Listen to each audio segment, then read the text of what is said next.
Ito ang UNTV News Worldwide. Yes, morning.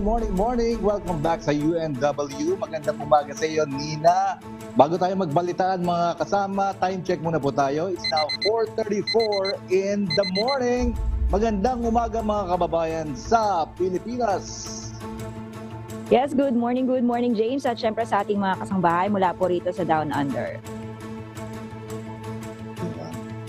Kung nasa Down Under ka, ngayon ay over above naman tayo sa September dahil ngayon ay araw na po ng Biyernes, September 22, 2023. Mula sa Victoria, Australia, ako si Nina Bascon. At mula naman dito sa Maryland, USA, ako si James Bontuyan. Maghatid sa inyo ng mga tigabong balita mula sa iba't ibang panig ng mundo. UNTV News Worldwide sa ating global headlines. King Charles bumisita sa France upang muling palakasin ang ugnayan ng bansa. Poland hindi na magsusupply ng armas sa Ukraine. Cryptosporidium outbreak sa Queenstown, New Zealand na itala. Libu-libong health at social workers nag-strike dahil sa kulang na sahod. China kinumpirma ang pag-hack ng US spy bureau sa Huawei. New World Heritage sa Thailand inaasahang darayuhin ng mga turista.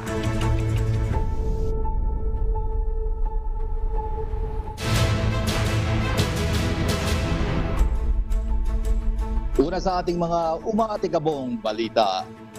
Dumating na sa Paris, France si King Charles at Queen Camilla bilang bahagi ng kanilang 3 araw na state visit.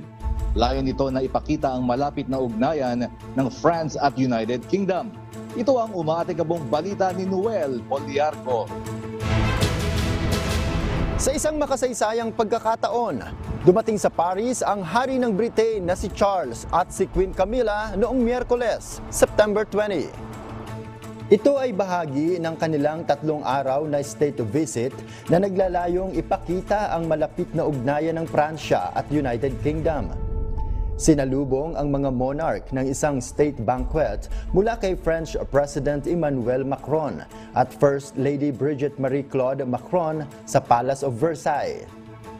Bago ang state banquet, nagkaroon ng seremonya na pagtanggap sa Arc de Triomphe. Kasunod nito, nagkaroon ng pag-inspeksyon ng Honor Guard at isang seremonya ng paglalagay ng wreath sa Tomb of the Unknown Soldier. Ito ay isang pagpapahalaga sa mga bayaning nagbuwis ng buhay sa World Wars I and II. At sa mga susunod na araw ng kanilang pagbisita, inaasahang magkakaroon ng iba't ibang mga aktibidad at pagpupulong ang royal couple at French leader. Samantala, mahigit 8,000 pulis naman ang kinilos upang masiguro ang seguridad ng mga bumisita sa France. Inaasahang tataas pa ito ng 30,000 dahil sa pagdating naman ni Pope Francis sa Marseille. Noel Poliarco, UNTV News and Rescue. Diyos ang aming sandigan, serbisyo publiko ang aming pinahahalagahan. Hindi na magbibigay ng armas ang Poland sa Ukraine. Ito ay dahil nais nilang makapag-imbak ng sarili nilang armory. Ito ang umatikabong balita ni Daryl Angeles. Isa ang Poland sa pinakamatatag na ally ng Ukraine simula nang i-invade ng Russia ang Ukraine noong February 2022. Subalit hindi na nila sila magbibigay ng armas at weaponry sa Ukraine. Kamakailan, nagdeklara ang Poland na i-extend dito ang ban sa grain exports mula sa Ukraine. Komento naman ni Ukrainian Volodymyr Zelensky, ang pagpigil ng grain exports mula sa Ukraine ay pagtulong sa Russia. Nais naman ng Polish government na protektahan ng kanilang local farmers sa pagdagsa ng mga trigo at food imports galing sa Ukraine. Ayon pa kay Polish Prime Minister Mateusz Morawiecki, nais din ng bansa na makapag-imbak ng sarili nilang modern weapons, kaya nila ititigil ang suporta sa Ukraine. Bukod sa Poland, hindi rin tumatanggap ng grain exports mula sa Ukraine ang Slovakia at Hungary. Daryl Angeles, UNTV News and Rescue. Diyos ang aming sandigan, serbisyo publiko ang aming pinahalagahan. Isinagawa sa iba't ibang bahagi ng Canada ang rally kontra naman ito sa gender curriculum sa mga paaralan. Layo nitong isulong ang karapatan ng mga magulang na protektahan ang kanilang mga anak sa gender ideology na itinuturo ng mga guro. Mula sa New Brunswick, Canada, may umaatikabong balita si Charles Corpuz live.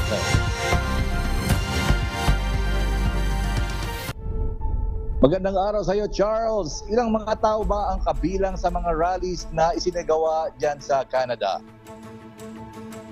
Yes, James, libo-libo ang nagsagawa ng kilos protesta sa iba't ibang lungsod ng Canada noong Miyerkules, September 20. Ito ay upang kontrahin ang paraan ng pagtuturo ng mga paaralan ukol sa sexuality at gender identity. Kabilang sa mga probinsya na nagsagawa ng gender curriculum rally ay ang Ontario, British Columbia, Saskatchewan, Nova Scotia at iba pa. Ayon sa mga protesters, ine-expose sa mga paaralan ng mga batang estudyante sa gender ideology. Karapatan din nila ng mga magulang na malaman kung may katanungan ng kanilang anak pagdating sa kanilang gender identity. Sabay nito, nagprotesta naman ang supporters ng 2SLGBTQI+ community. Anila itinatanggi nila sa mga bata ang leksyon ukol sa inclusivity at respeto para sa mga gender diverse. Samantala, sa pamamagitan ng isang tweet ay nagpakita ng support si Canadian Prime Minister Justin Trudeau sa 2SLGBTQI community para sa bansa. Back to you, James. Charles, saan ba nagsimula ang idea ng cross-country protest na ito? Yes, James, nagsimula ang mga protesta sa ilalim ng banner na 1 Million March for Children at ayon sa website ng grupo, layunin nito na maprotektahan ng kanilang mga anak mula sa indoctrination at sexualization. Back to you, James. Yes, sige, maraming salamat sa iyo, Charles Corpuz, mula sa New Brunswick, Canada, kung saan ang official motto ay Spem Reduxit, na ang kahulugan ay Hope is Restored. I hope I pronounced that correctly. Naitala ang Cryptosporidium outbreak sa Queenstown, New Zealand, na isang uri ng parasite na matatagpuan sa loob ng bituka ng isang infected na hayop o tao. Ito ay matapos makumpirma ang 18 kaso sa mga residente sa lugar. Mula sa New Zealand, may umatikabong balita si Raquel Evangelista live.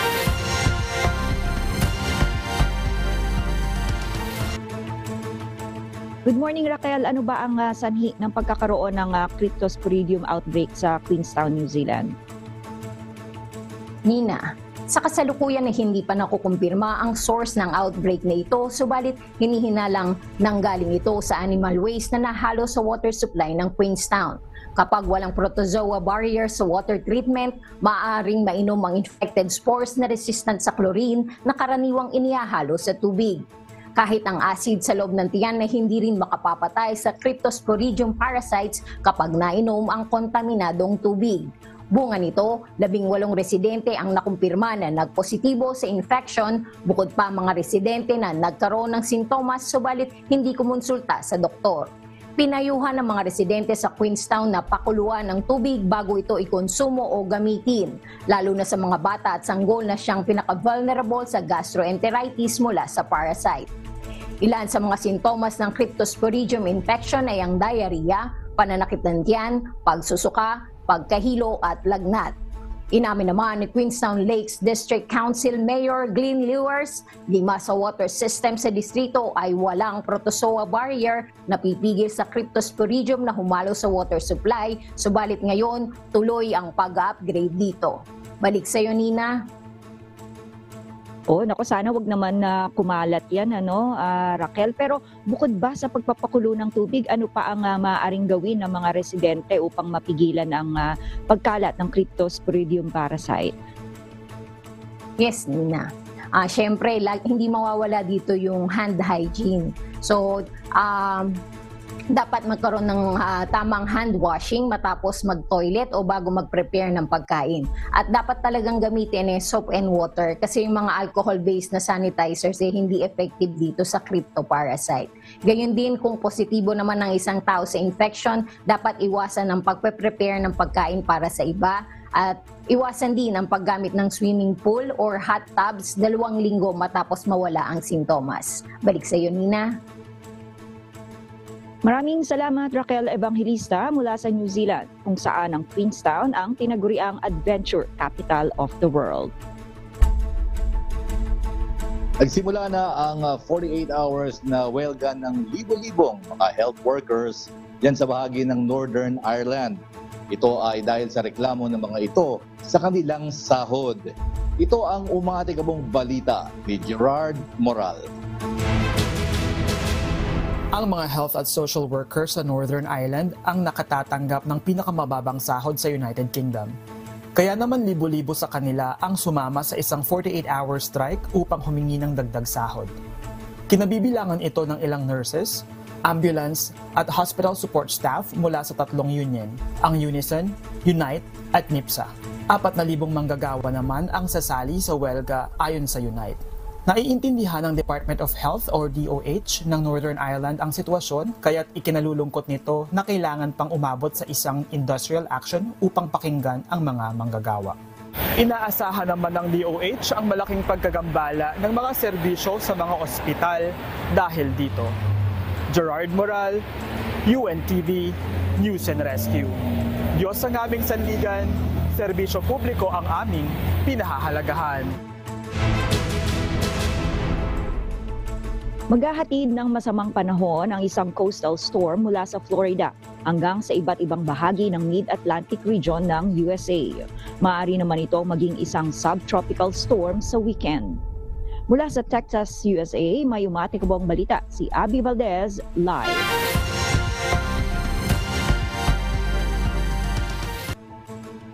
Abby, ano ba ang detalye nitong paparating na bagyo? Nina, nakatakdang mabuo sa southeast coast ng Estados Unidos sa huling bahagi ng linggong ito ang isang bagyo na magdadala ng pagbugso ng hangin, malakas na ulan at mapanganib na dagat sa lugar ng Florida hanggang New England bago pumahilaga. Maaaring mabuo ang isang low pressure area sa east coast ng Florida ngayong Biyernes. At ayon sa National Hurricane Center, may 40% chance na maging subtropical storm ito pagdating ng weekend. Mararamdaman na ang pag-ulan, kidlat at kulog sa northeast na bahagi ng Florida coast sa Miyerkules ng gabi, habang breezy conditions naman ang mabubuo ng Huwebes na magbubunga ng surf sa mga baybayin ng Florida at Georgia. Ayon sa National Weather Service ng Morehead City, inaasahan ang pinakamalakas sa pag-ulan sa eastern North Carolina kung saan aabot sa kabuuan na 4 to 6 inches of rainfall, habang ang bilis ng hangin naman ay tataas ng 30 to 40 miles per hour sa mga baybayin sa hilaga ng Carolinas hanggang Delaware.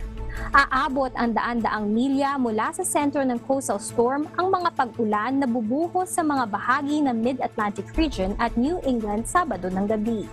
Subalit nananatiling ang pinakamalakas na ulan ay sa mga lugar na malapit sa baybayin. Balik sa iyo, Nina. Abby, curious lang, malaki ba ang pagkakaiba ng isang subtropical sa isang tropical storm? Nina, ang tropical storms ay mula sa init ng warm ocean water, samantalang ang subtropical storms naman ay mula sa collision ng mainit at malamig na hangin. Ang storm clouds ng tropical storms ay nasa gitna nito, habang ang subtropical storms naman, ang mga storm clouds nito ay malayo sa sentro ng bagyo at mas kaunti din ang ulan na dulot ng subtropical storms kumpara sa tropical storms. Nina? Sige, salamat. Abby Valdez mula sa Texas, USA, kung saan nagdulot ng pinakamalaking pinsala si Tropical Storm Allison noong 2001 na nagbuhos ng aabot sa 36.99 inches na pag-ulan. Mukhang apektado kami doon, Nina, dahil nasa Mid-Atlantic part din kami ng Maryland. Mukhang mapupom na din ang aming weekend na plano. Anyways, kinumpirma na ng China ang pag-hack ng US spy bureau sa tech giant na Huawei. Ito ay matapos ang halos isang dekada mula nang ihayag ni Edward Snowden ang pangyayaring ito. Ito naman ang umaatikabong balita ni Ann Gonzalez. Formal nang kinilala ng Beijing ang isiniwalat na mga dokumento ni Edward Snowden na naglalaman ng mga sensitibong impormasyon tungkol sa Chinese telecom giant na Huawei. Sistematiko at platform-based ang isinagawang cyber attack batay sa inilathalang report ng Chinese Ministry of State Security noong September 20. Tinangka umanong nakawin ng US National Security o NSA ang mga mahalagang data resources ng Huawei. Kinumpirma ito ng Chinese Ministry matapos matukoy ng mga otoridad ang NSA operative habang iniimbestigahan ang isa pang naisagawang cyber attack laban naman sa isang public research university sa China. Itinuturing ng Amerika ang Huawei na banta sa seguridad kung kaya't hinaharang ng Washington ang mga business deals ng Chinese corporation sa Estados Unidos. 2013 nang ilabas ni Snowden na dating NSA contractor ang mga dokumentong nagpapakita na kasama sa target ng US ang Chinese Technology Corporation. Ann Gonzalez, UNTV News and Rescue. Diyos ang aming sandigan, serbisyo publiko ang aming pinahahalagahan. Kinilala ng isang data platform for global travel industry ang Kuala Lumpur Airport bilang most connected airport sa Asia Pacific. Ilan pang mga bansa sa rehiyon ay nakasama rin dito. Ito ang umatikabong balita ni Kate Loren. Kinilala ang OAG, isang data platform para sa travel industry sa buong mundo, ang Kuala Lumpur Airport na most connected airport sa Asia Pacific. Dahil ito sa 11,188 possible low-cost connections sa mahigit 100 destinations nito. Ibig sabihin kung mas maraming flight connections, mas maraming pamimilian ang mga customer nito sa kanilang desired destinations. 7 airports sa Asia Pacific ang nakabilang sa global top 20 mega hubs nito para sa taong 2023. Top 3 naman dito ang Incheon Airport sa South Korea. Ika-4 naman ang Suvarnabhumi Airport sa Bangkok, Thailand. At pang-5 naman ang Changi Airport sa Singapore. 34% naman ng mga flights sa Kuala Lumpur ay hawak ng AirAsia. Ayon naman kay Mayor Patel, head ng OAG sa Asia Pacific, ang pag-akyat ng mga bansa sa rehiyon ay nagpapakita ng mahalagang posisyon nito sa mundo. Ang mga airport din na ito ay ilan sa busiest routes sa mundo. Kate Loren, UNTV News and Rescue. Diyos ang aming sandigan, serbisyo publiko ang aming pinahahalagahan.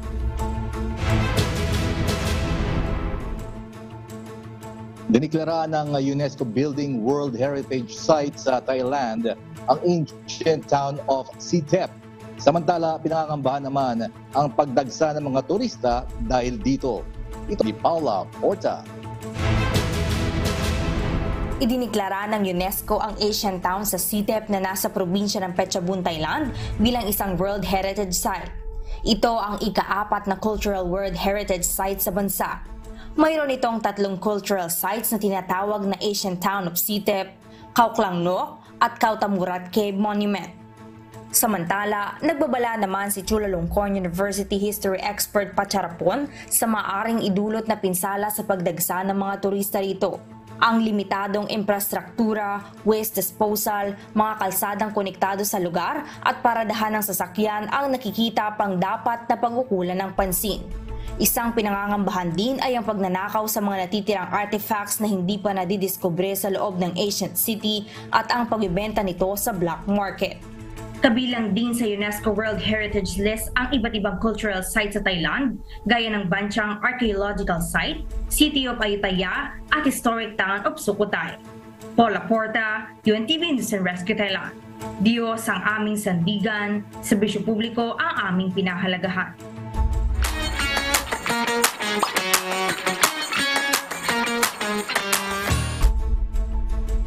Nagsimula na ang pagtanggap ng Department of Foreign Affairs ng mga submission para sa 2024 Foreign Service Officer Examination. Samantala, isang consular outreach program naman ang gaganapin sa Sarajevo, Bosnia at Herzegovina sa pangunguna ng Philippine Consulate ng Hungary sa ika-4 ng Nobyembre. Ito ang umatikabong balita ni Lynn Perez. What's up, kabayan? Para sa mga nais maging diplomat at nais maglingkod sa ating mga kababayan sa iba't ibang sulok ng mundo, bukas na po ang submission period para sa qualifying exam ng Foreign Service Officer na nagsimula noong September 17 at magtatapos sa October 20, 2024, alas 4 ng hapon. Mayroon namang $9 o halos nasa 500 pesos na non-refundable fee para sa mga nagnanais mag-exam. Para sa kumpletong impormasyon ukol sa kwalifikasyon at mga kailangang ipasa, bumisita lamang sa DFA BFSE webpage na dfa.gov.ph/FSO-exam o di kaya mag-email sa bfse.sec@dfa.gov.ph. Samantala, magsasagawa naman ang Philippine Embassy sa Hungary ng isang consular outreach program para sa Sarajevo, Bosnia at Herzegovina. Ito ay gaganapin sa November 4 mula alas 9 ng umaga hanggang alas 4 ng hapon sa Hotel Europe, Euroa DOO Sarajevo UI, Vladislava, Skarica. Ilan sa mga serbisyong ipagkakaloob ng embahada ay ang pagpapagawa ng passport, notaries, dual citizenship applications, NBI fingerprinting at reporting of birth and marriages. Para naman sa magpapagawa ng pasaporte, pinapayuhan na mag-book ng appointment ang ating mga kababayan sa passport appointment website bago ito magsara sa October 31. At para sa kumpletong impormasyon sa gaganaping consular mission na ito ay mas mabuting bumisita sa official Facebook page ng Philippine Consulate sa Hungary. Magsasara naman ang opisina ng Philippine Consulate sa Oman sa September 28 Huwebes bilang pakikibahagi sa Oman holiday na Maulid. Ito ay magbubukas muli sa susunod na linggo, October 1. Para sa mga emergency concerns, habang sarado ang embahada, nakapost sa official Facebook page ng Philippine Consulate sa Oman ang mga emergency numbers at email na maaaring kontakin. At yan muna ang latest mga kabayan. Ako pong muli si Lynn Perez para sa UNTV News and Rescue. Diyos ang aming sandigan.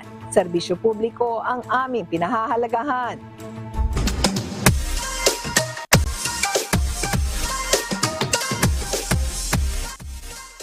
James, ang favorite segment natin, ang hindi natin makakalimutan, ang pinakaabangan nating lahat. Pwede bang bumati? As always, forever and ever, pwedeng-pwede. Alright, narito ang pagbati ng ating kababayan. Ako po pala si Joseph Hakome from Edmonton, Canada. Bale, 12 taon na po akong hindi nakakauwi ng Pilipinas. Binabati ko po ang aking pamilya dyan sa Bicol, sa Camarinesor. Ang pamilya po ni Maria Magulhado, ni Jane Hakome, at iba pa po dyan na aking mga pinsan. Binabati ko rin ang aking mga pinsan sa Makati, si Gilbert Hakome. Yan po, see you in September. Yon, gentleman first muna tayo, Nina, ngayon kasi biyernes naman. Kaya binabati ko muna sila, Kuya Daniel, si Ate Arlene, si Laura Josel and family, si Ate Ranza, si Pia Pepel, and saka si Pau Pau, ayan. At binabati ko rin ang happy Sabbath anniversary, yung ating mga kasamaan dito sa Maryland, sa MCGI chapter dito sa Maryland, si Brother Noni Viahar sa Sunday. Sa Monday naman, si Sis Mercy Cruz. And then sa 26, sa Tuesday, si Brother Jerry Sarmiento. Yan. Advance happy Sabbath anniversary sa inyo. And advance happy birthday na rin kay Mami. Kay patawag ko Mami Justy Evangelista. Yan, Nina. Siyempre, ako naman, binabati ko sina Kuya Daniel Razon at Ate Arlene at ang buong sangbahayan. At advance happy birthday sa aking kapatid si Ate Ami Aguha at shout out na rin sa lahat ng mga natin dyan, mga kaibigan natin sa South Korea, ang MCGI brethren. Nandyan sina Brother Robert Navoa, sina Ate Monet at syempre sina Opa Amiel at si Ate Mary Jo at si Kuya Pao Dasal. Salamat sa Diyos sa pag-iingat sa inyo. James, kamusta ka na ba dyan? Mabuti naman, pa-weather lang as always. Dito sa amin kasi nasa yung weather na noon 23 degrees Celsius. Medyo pumapasok na kami doon sa cooling season, kumbaga coming from summer season. Ngayon ay medyo puwela na rin ng konti, kumbaga. Pero parang sa inyo, napapansin ko parang Malamig-lamig pa rin yata dyan sa inyo. Oo, umuusok pa yung bibig ko, James. Oh. I don't know kung nakikita sa sa screen. Spring season na dito, so dapat mga double digit na ang temperatura. Pero ngayon ay nasa single digit pa rin. At kanina nga pagising ko, mga bandang alas 5 yun ng umaga. So 4 degrees ang temperatura, pero bumaba ng 1 degree. So 5 degree. 5 degrees na lang yung temperature ngayon. So medyo papainit na. Mamayang hapon ay magdo-double digit na. Kaya maganda maglaba mamaya para sa mga nanonood sa taga Melbourne. Pwede tayo maglaba mamaya. Ayun. Curious lang ako, Nina, yung mga Filipino community dyan sa Australia, at least dyan sa bahagi sa inyo, ano ba usually ginagawa nila pag weekends?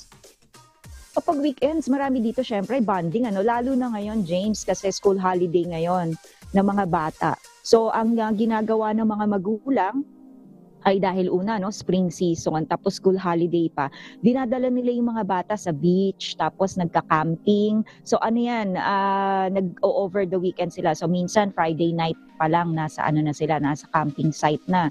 Tapos aabot yan ng Sabado, tapos bababa na sila or uuwi na sila ng Sunday. So kasi syempre may pasok yung mga magulang. So maraming mga activities dito, James. Tapos bukod dyan, syempre kapag daytime, yung mga bata, kasi alam naman natin ang mga bata may hilig sa gadgets. So yung iba, imbis na mag-gadgets, dinadala sa park, dinadala sa shopping center, sa mall, para at least mas magkaroon ng physical and social activities yung mga bata. Tapos yung iba nag-i-sleep over. So uso rin dito ang sleep over. I don't know sa US mga kabataan dyan kung mahilig ba sila mag-sleep over. Nung panahon natin na James, parang walang ganun no? Oo, parang na-determine tuloy nila kung ano ng oras, kung ano ng edad natin Nina. Pero yung naman. Pero nauna ka pinanganak, Kuya James. Ganun ba? Medyo nahuli ka lang ng bahagya. Pero sige, move on na tayo. Baka tayo mag-overtime, Nina. Sige, Kuya James, move on na tayo. Mga kasangbahay, kung mayroon po kayong hindi napanood na balita o nais nyong muling tunghayan ang UNTV News Worldwide, maaari nyo po itong balikan sa aming mga official social media account. As always, i-like at i-follow lamang po ang UNTV News and Rescue Facebook account at i-click ang subscribe button sa UNTV News and Rescue YouTube channel. Mapapanood nyo rin po rito ang iba pang news programs ng UNTV, pati na ang iba pang video ng nag-iisang public service channel. Kaya tara na, subscribe, like, and share. At narito ang mga salita ng Diyos na maaari nating baunin sa pagpapatuloy ng araw na ito. Nasusulat sa book of 1 Corinthians chapter 3 verse 9. For we are laborers together with God. Ye are God's husbandry. Ye are God's building.